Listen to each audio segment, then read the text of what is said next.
తాజా 30 భారతదేశంలో ప్రత్యేకంగా రాజ్యాంగం ఉందా? ప్రజాస్వామ్యం ఉందా?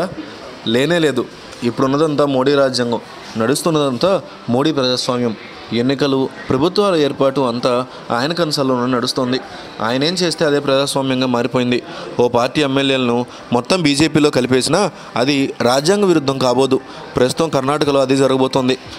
సాధారణంగా ఎన్నికల్లో అత్యధిక సీట్లు సాధించినటువంటి పార్టీని గవర్నరు ప్రభుత్వ ఏర్పాటుకు ఆహ్వానిస్తారు.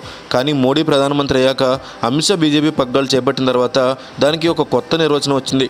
అనైతిక, అప్రజాస్వామిక, నీతిబాహ్యమైనటువంటి చర్యల్ని గోవా, మేఘాలయ, మణిపూర్లో పాల్పడ్డారు వీరు. దానికే ప్రజాస్వామ్యం అని పేరు పెట్టారు. గోవాలో మొత్తం 40 సీట్లుంటే కాంగ్రెస్కి 17 వచ్చాయి, బీజేపీకి 13 వచ్చాయి. ఆ లెక్కను చూసుకుంటే కాంగ్రెస్ పెద్ద పార్టీగా అవతరించిందని చెప్పాలి. కానీ ప్రభుత్వాన్ని ఏర్పాటు చేయాలంటే కాంగ్రెస్ ఆహ్వానించకుండా అక్కడ గవర్నరు బీజేపీని ఆహ్వానించారు. గోవా గవర్నర్ బీజేపీకి అవకాశం ఇవ్వడం నైతికంగా సమంజసం అయితే అది కర్ణాటకలో కూడా అనుసరించాల్సి ఉంది. మణిపూర్లో వరుసగా 4 సార్లు అధికారంలో ఉన్నటువంటి కాంగ్రెస్ ఇటీవల ఎన్నికల్లో భారీ మెజార్టీ సాధించకపోయినా ఏకైక పెద్ద పార్టీగా నిలిచింది. మణిపూర్లో కాంగ్రెస్ 23 సీట్లు తెచ్చుకుంది, బీజేపీకి 21 స్థానాలు వచ్చాయి. ప్రభుత్వ ఏర్పాటు కావాల్సింది 31. సాధారణ మెజార్టీ కేవలం 3 అంటే 3 సీట్ల దూరం ఉన్న కాంగ్రెస్ని పక్కన పెట్టేసి నెట్టేసి కుర్చీ ఎక్కేసింది బీజేపీ ఇప్పుడు. అయితే ఎంతవరకు వీళ్ళు తమ యొక్క అధికారం నిలబెట్టుకుంటారు, మెజారిటీ నిలబెట్టుకుంటారు అనేది తెలియాల్సి ఉంది.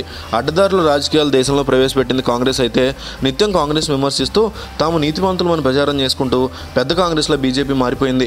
బీజేపీ ప్రజాస్వామ్య ప్రకారమే కర్ణాటకలో అతిపెద్ద పార్టీగా అవతరించిన బీజేపీ కంటే కాంగ్రెస్ జేడీఎస్ కలిస్తే ఎక్కువ సీట్లు ఉన్నా కూడా బీజేపీని ఇప్పుడు గవర్నమెంట్ ఫామ్ చేయడానికి పిలిచారు. యడ్యూరప్ప కూడా ప్రమాణ స్వీకారం చేశాడు. ఇది అనైతికతం అని మీరు అనుకుంటే డౌన్ బీజేపీ అంటూ కామెంట్ రూపంలో అభిప్రాయం తెలియజేయండి.